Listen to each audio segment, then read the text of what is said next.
Hello everybody, I'm Kevin Bennett from the Bennett Realty Group right here in beautiful Coeur d'Alene, Idaho.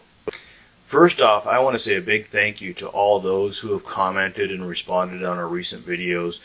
We had a couple questions about the last video we did with regard to searching on Zillow and how that works in a state like Idaho, where we're a non-disclosure state.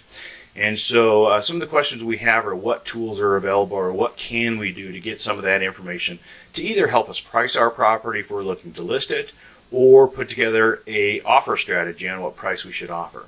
So I'm going to run through a couple tools that we have available right here at Bennett Realty Group in Idaho. I'm sure the same would be in those other states out there that are non-disclosure states. Your realtor should have that information and be able to navigate those waters for you. So stay tuned, and we're going to cover just a couple of the tools that we have put out there for our buyers and our sellers to make good, sound decisions in a non-disclosure market.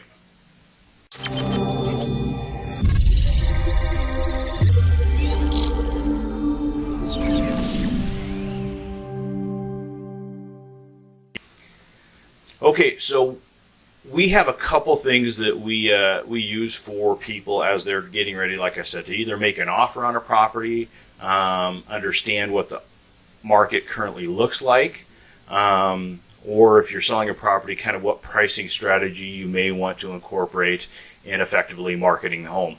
We have a couple tools. One is comes directly from our multiple listing service, gets released every month. We have that in our newsletter. So we send out our newsletter kind of between the 10th and the 15th each month. We start with a national perspective. We break it down into a multiple listing, so basically the greater Kootenai County area for North Idaho, and what you have happening in that marketplace as well. And then we take it one step further. So I'm going to walk you through, but we developed something called the Total Market Overview, which we release every week in all the different segments in our real estate economy. Okay, the first thing we're going to do is we're just going to go to our website, which is on the screen there. It's www.kbennett.com, BENNETT.com. Total Market Overview Report for North Idaho. So it's in the buyers section, page about halfway down, and it's called Total Market Overview. Okay, so here you can kind of see we've got North Idaho broken down as a whole. Again, there's some call to action tools here. If you want more information or you want to start searching for properties here, you can fill out a questionnaire as to what you're looking for. If you want more information about the area as a whole, so if you're still trying to decide if North Idaho is right for you, we're offering free relocation packages as well. But when you're looking at these reports, you can see how we've dissected it. So we have within the Coeur d'Alene Market Center, we have Coeur d'Alene, Idaho specifically, condominiums in Coeur d'Alene, multifamily homes, Coeur d'Alene homes over $1 million, waterfront homes, and then greater Coeur d'Alene, which would be more of the rural properties around the Coeur d'Alene Market Center, probably those that have acreage. We also have Hayden, so the town of Hayden. We got specific research about what's happening as far as the market goes in Hayden, Post Falls, Rathdrum, Spirit Lake, which is a little bit further up north, Sandpoint, we include that as well, and then the Silver Valley, which really kind of sits to the east of Coeur d'Alene in general. So I'm just going to click on the Coeur d'Alene, Idaho market report just so you can kind of get a feel for what's included here. As I increase that, you're going to see is what we have is on the left side, we're breaking it down by the price point of those properties that are being sold. And then across the top, you have information such as the number of active listings, the number of pending listings, the pending ratio, the months of inventory. We'll come back to that one. That one's really important in this market right now. How many properties expired? So they were listed for 6 months and then expired. How many properties in that price point closed in the last 6 months? The original list price of those properties that sold. So what did they originally come on the market at? What was the average final list price that those homes sold? And then finally, what was the average sold price of those homes that sold in that area? So we have the original list price, where they ended up being priced at when they got their offer, and then finally what they closed at. We have that list to sales ratio. This is a really important number that we look at as well. And then the average days on market for those that sold as compared to the average days on market of those that are still active. So what you can tell from those two numbers is that if the property has not yet sold and is not pending, chances are it's either just came on the market or it's been out there for a little bit, probably indicating that that property or those properties may be overpriced a little bit. So anyway, let's roll down to, we'll just do this 350 to 375 parameter here. So what we have is there's currently 16 properties on the market. 11 of those are pending. So roughly 68 or almost 70% of what is active is currently pending in that price category. This indicates a 1.5 month supply.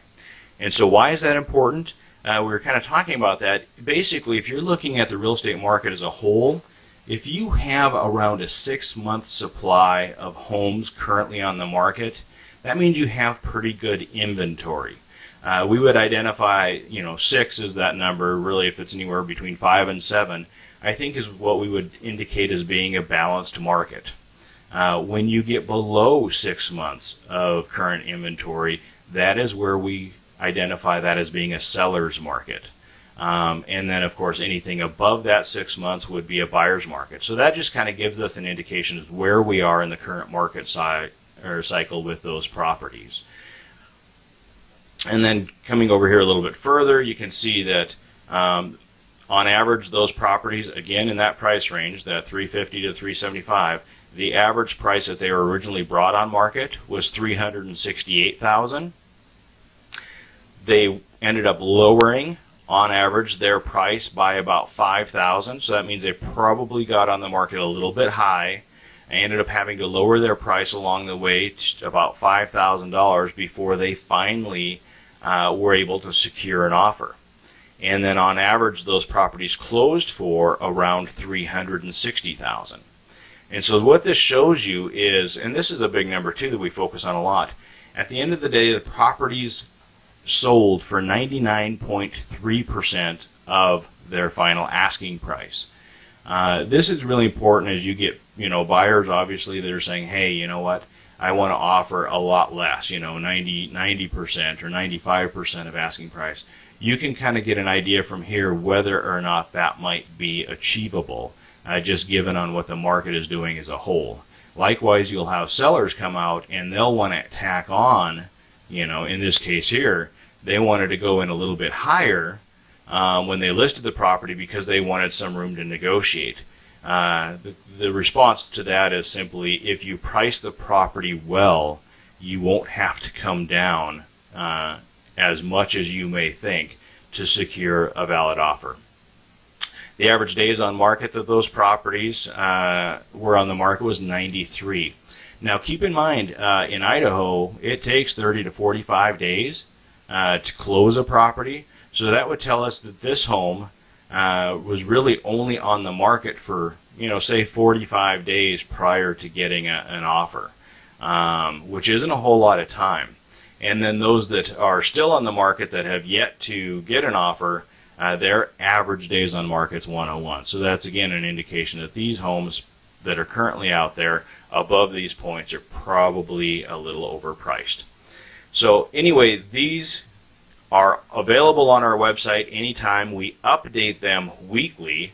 But if you do want to have this information sent to you on a monthly basis, just again, we'll put a link down there to the Contact Us section of our webpage. We'd encourage you just to fill that out. Let us know what you're looking for, and we will make sure we get you set up so you're getting that information on a routine basis. It is a great way to make sure you understand what's happening in the market as you're entering into it. We really have enjoyed the support. Please put your comments below, like the videos if you like them, and as always, we would appreciate it if you'd subscribe if you like the content or have any other ideas for us down the road.